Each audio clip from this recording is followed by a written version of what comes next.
نحمده ونصلي على رسوله الكريم اما بعد فاعوذ بالله من الشيطان الرجيم بسم الله الرحمن الرحيم الف لام میم ذلك الكتاب لا ریب فیہ ھدی للمتقین۔ آج فرسٹ کلاس ہے۔ یہ کلاس انٹروڈکشن کے بیس پہ ہوگا انشاءاللہ۔ اس کے بعد ہم قرآن پراپر طریقے سے سٹارٹ کریں گے۔ اب ہمیں پہلے پتہ چلے کہ قرآن کریم کیا ہے۔ دیکھیں، اللہ ہر زمانے میں، اگر آپ دیکھ لے، تاریخ دیکھ لے، قرآن کریم پڑھ لے، تو اللہ رب العالمین ہر زمانے میں اللہ رب العالمین ہر زمانے میں ہر پیغمبر اپنے ایک لوگوں کی ہدایت کے لیے بھیجے۔ حضرت آدم علیہ السلام بھیجا، اس کے بعد آدم ثانی نوح علیہ السلام، اس کے بعد ابراہیم علیہ السلام۔ مطلب یہ کنزیکیٹیو نہیں ہے، اس کے بیچ میں اور بھی پیغمبر آئے، لیکن یہ پیغمبر جو تھے وہ اپنے وقت کے لیے ایک رہنمائی کا ذریعہ تھا۔ اچھا، دنیا میں بہت زیادہ انقلابات آئے۔ کچھ لوگ تھے جس نے ساری دنیا پہ راج کی، حکومت کی، لیکن ان کی حکومت نہیں چل سکی کچھ بیس کی وجہ سے۔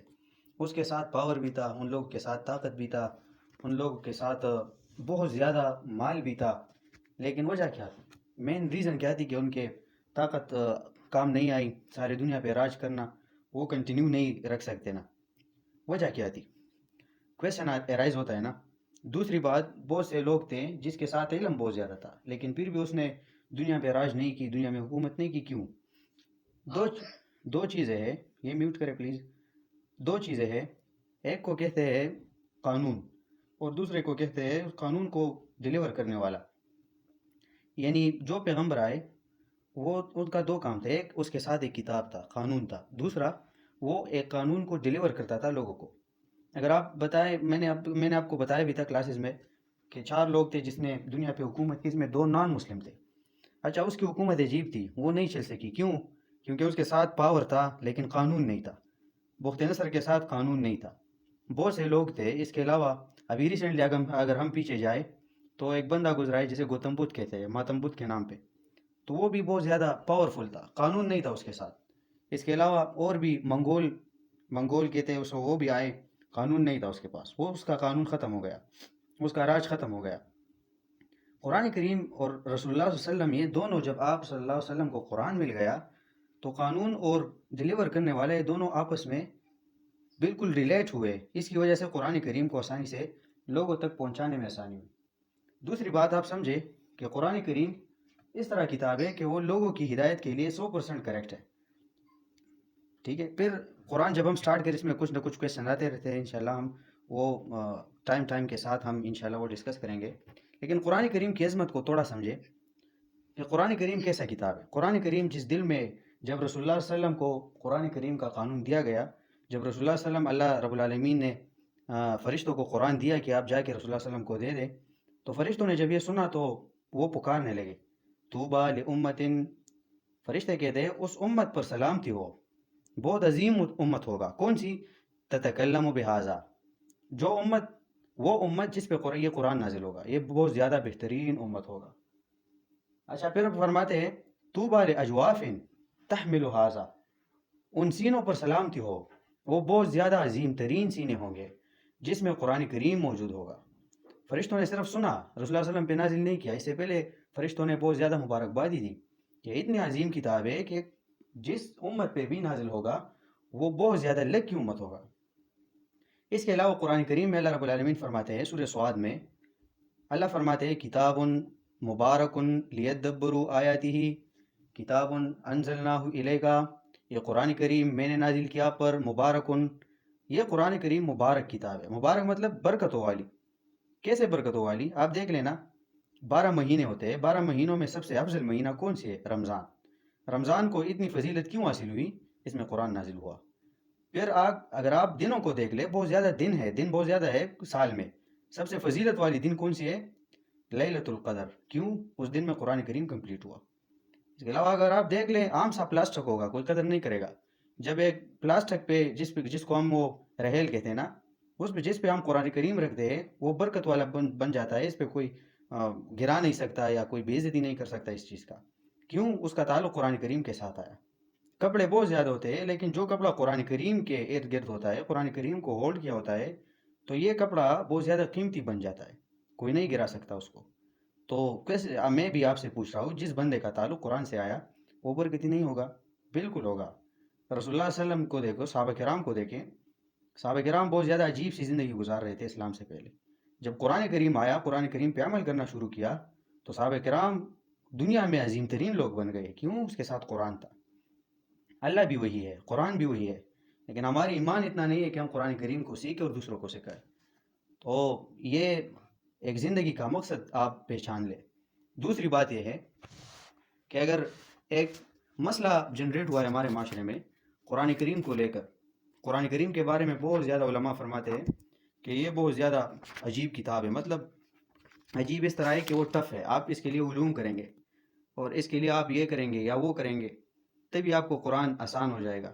لیکن ہم کہتے ہیں نہیں، صحابہ کرام نے علوم نہیں کیے تھے، صحابہ کرام عام بندے تھے، آ کے رسول اللہ صلی اللہ علیہ وسلم کے محفل میں بیٹھے، قرآن سیکھا اور دنیا میں انقلاب کرنے لگے، دنیا کے اوپر آپ وہ راج کرنے لگے۔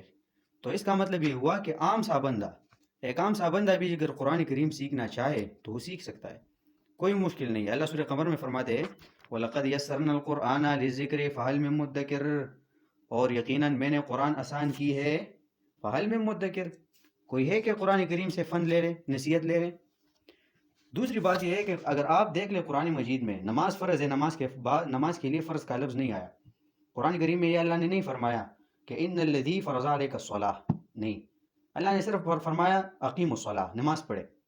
اسی طرح قرآن کریم میں اگر آپ دیکھ لیں زکوٰۃ کے ساتھ فرض کا لفظ نہیں آیا، صرف فرمایا وآتوا الزکاۃ، زکوٰۃ دے دے۔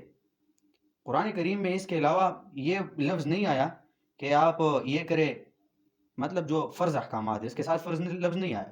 لیکن آپ اگر دیکھ لیں سورہ قصص میں آیت نمبر 85، اس میں اللہ رب العالمین فرماتے ہیں ان الذی فرض علیک القرآن، بے شک وہ ذات جس نے فرض کیا آپ پہ قرآن، لرادک الی معاد، قرآن کریم کے ساتھ فرض لفظ آیا ہے، تو یہ فرض ہے۔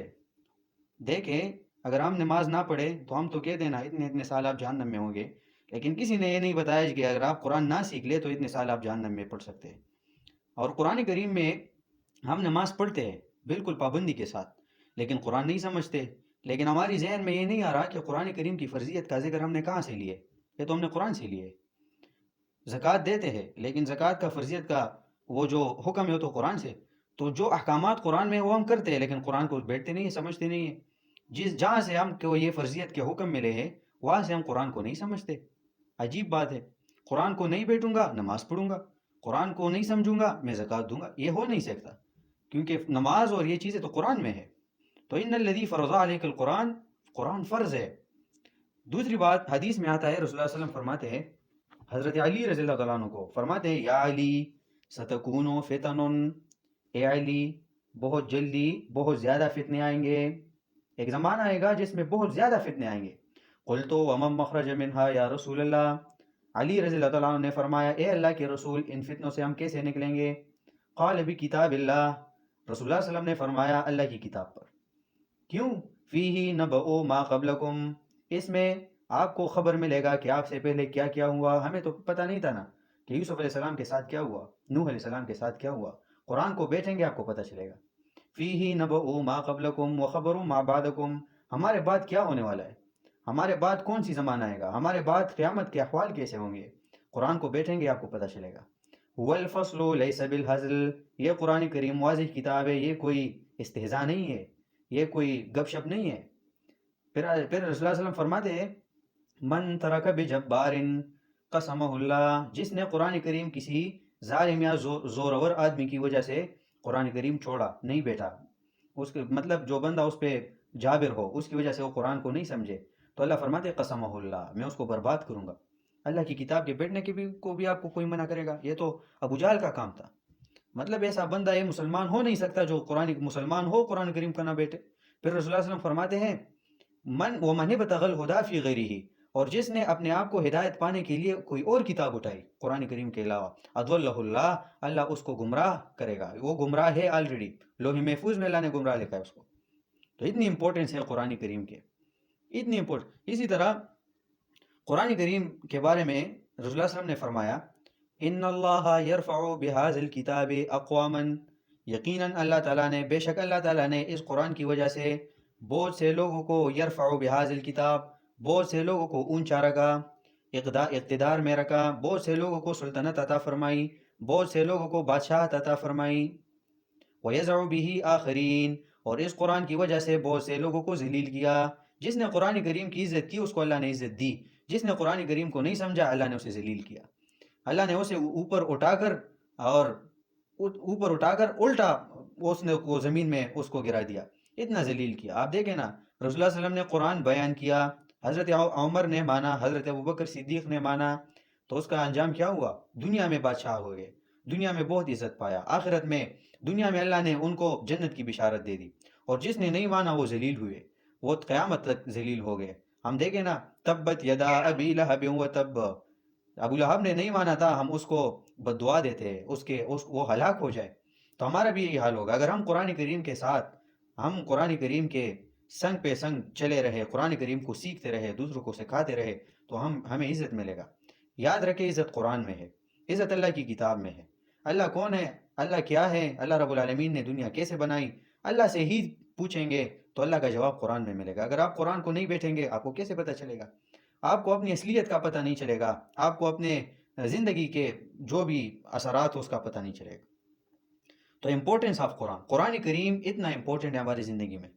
جس بندے کی زندگی میں قرآن کریم نہ ہو، یاد رکھیں، جس بندے کی زندگی میں قرآن کریم نہ ہو وہ بندہ کبھی بھی زندگی میں کامیاب نہیں ہو سکتا۔ وہ دنیا کے پیچھے بھاگے گا، دنیا اس کے مطلب ہاتھ نہیں آئے گی۔ آپ دیکھیں نا، جس کا تعلق قرآن کریم سے ہو، اللہ کی کتاب سے ہو، تو وہ لوگ کبھی رسوا نہیں ہوتے، وہ لوگ کبھی ذلیل نہیں ہوتے، کیونکہ وہ اللہ کے ولی ہوتے ہیں۔ اللہ کے ولی کون ہے؟ سورہ یونس میں فرماتے اللہ، سورہ یونس میں، الا ان اولیاء اللہ، بے شک اللہ کے دوست وہ لوگ ہیں، لا خوف علیہم، جس کو ڈر نہ ہو کہ میں کل کیا کہوں گا، میں کیا کروں گا، ولا هم يحزنون، اور پچھلے وقت پہ وہ غمجن نہ ہو، غمگین نہ ہو۔ ہم دیکھیں نا، ہم سب کو خوف ہے، ہم کل کیا کہیں گے، میرے پاس پیسے نہیں ہیں، ہم یہ کیوں کریں۔ علماء کو دیکھیں وہ ریلیکس بیٹھے ہوتے ہیں، وہ صرف اتنا کماتے ہیں کہ دوسروں کو وہ سوال نہ کرے، وہ بھیک نہ مانگے، باقی اس کا دل سکون میں ہوگا۔ اچھا، اس کے علاوہ اگر آپ دیکھ لیں تو قرآن کریم میں اللہ فرماتے ہیں سورۃ رعد میں، الا بذکر اللہ تطمئن القلوب، الا بذکر اللہ، اے خبردار خبردار اللہ کی کتاب پر، بذکر اللہ، ذکر کسے کہتے ہیں؟ اللہ کی کتاب کو کہتے ہیں۔ اور اس کا دلیل یہ ہے، انا نحن نزلنا الذکر، بے شک میں نے قرآن نازل کی، تو الا بذکر اللہ تطمئن القلوب، الا بذکر اللہ، اے خبردار اللہ کی کتاب پر، تطمئن القلوب، دلوں کو اطمینان ملتا ہے، دلوں کو سکون ملتا ہے۔ خفا ہو قرآن سنے، غمگین ہو قرآن کریم دیکھے، قرآن کریم سنے۔ آج ہمارے اس جنریشن کو دیکھے نا، سب غمگین ہیں، بروکن ٹائپ ہے، کیوں؟ قرآن کریم نہیں ہے اس کے ساتھ، اللہ کی اطاعت نہیں کر رہا، اللہ کے حکم نہیں مان رہا۔ تو قرآن کریم از اے لائف چینجنگ بک۔ اگر آپ چاہتے ہیں کہ قرآن کریم کو صحیح معنوں میں سیکھے، دوسروں کو سکھائے، یو ول دی ونر، آپ انشاءاللہ دنیا اور آخرت دونوں میں کامیاب ہوں گے۔ تو یہ انٹروڈکٹیو کلاس تھا، یہ صرف اتنا تھا کہ آپ قرآن کی اہمیت کو سمجھیں۔ انشاءاللہ العزیز، انشاءاللہ کل میں قرآن کریم سٹارٹ کروں گا۔ ہماری پروسیجر یہی ہوگی، ہمارے طریقہ کار یہی ہوگا کہ ہم قرآن کریم کو شروع کرنے سے پہلے ہم وہ کیا کریں گے، ہم آداب پڑھیں گے۔ قرآن کریم کو شروع کرنے سے پہلے 5 آداب میں بیان کرتا ہوں۔ اچھا، کچھ لوگوں کا وہ نیٹ ایشو آ رہا ہے، آئی تھنک نیٹ ایشو تو نہیں ہے۔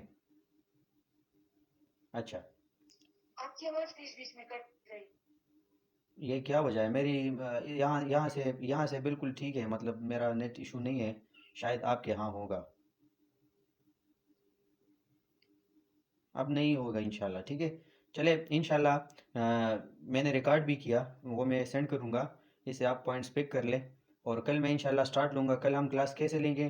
ہم پہلے 5 آداب پڑھیں گے، قرآن کریم سے پہلے 5 آداب، ایک دن میں ایک ادب، دوسرے دن میں دوسرا، تیسرے دن میں تیسرا، 5 دنوں میں ہم 5 آداب پڑھیں گے۔ اگر ان 5 آداب میں ایک بھی کم ہو آپ قرآن نہیں سیکھ سکتے۔ قرآن کو سیکھنے کے لیے 5 آداب کی بہت زیادہ ضرورت ہے، اور یہ ہم قرآن سے پڑھیں گے، اپنے پیٹ سے نہیں پڑھیں گے انشاءاللہ۔ پھر قرآن کریم کے آداب کے بعد ہم اصول پڑھیں گے، مطلب قرآن کریم میں کچھ اصول ایسے ہوتے ہیں جو ہم سٹارٹ میں پڑھے، جب قرآن شروع کرے تو آپ کے لیے آسانی پیدا ہوگی، مطلب جس کو ہم کوڈ ورڈز کہتے ہیں، اس کو ہم قرآن کریم کو ہم کوڈ ورڈز کے سب اصول پڑھیں گے۔ جب ہم قرآن سٹارٹ کریں گے میں صرف اشارہ دوں گا کہ اس کا مطلب یہ ہے، تو آپ کو سمجھ آنی چاہیے کہ ہم نے اصول میں یہ پڑھا تھا۔ اس کے بعد ہم انشاءاللہ سورہ فاتحہ سٹارٹ کریں گے، ٹھیک ہے انشاءاللہ۔ تو انٹروڈکٹیو کلاس تھا، اور میں یہ شور کرنا چاہوں گا کہ آپ میں کل سے ایک چیف بن جائے اور ایک وائس سے، اور جس نے یہ کلاس اٹینڈ کیا، جس نے نہیں اٹینڈ کیا ان سے ویلڈ ریزن پوچھے، اگر انٹرسٹڈ نہیں ہے تو ریموو فرام دا گروپ۔ یہ میری طرف سے یہ ہے، مطلب یہ آپ حکم سمجھے یا کوئی جو بھی سمجھے، آپ پہ یہ لازم ہے۔ جو بھی انٹرسٹڈ نہیں ہے وہ ادھر سے، مطلب کیونکہ گناہ ہے، اگر آپ ایک زبردست 5-6 کلو کا سیب لائے اور اس میں وہ خراب سیب رکھے تو یہ 2-3 دن بعد یہ سارے خراب ہو جائیں گے۔ تو اسی طرح ہمارے درس گروپ میں بھی ایک بندہ جو سست ہو یا وہ ایکٹیو نہ ہو، یا قرآن سیکھنے میں وہ مزہ نہیں آ رہا ان کو اللہ کی کتاب پڑھنے میں، تو ان کو آپ ریموو کریں تاکہ وہ باقی جو ایکٹیو ہے وہ صحیح طریقے سے قرآن سیکھ سکے، ٹھیک ہے انشاءاللہ۔ تو وآخر دعوانا الحمد للہ رب العالمین۔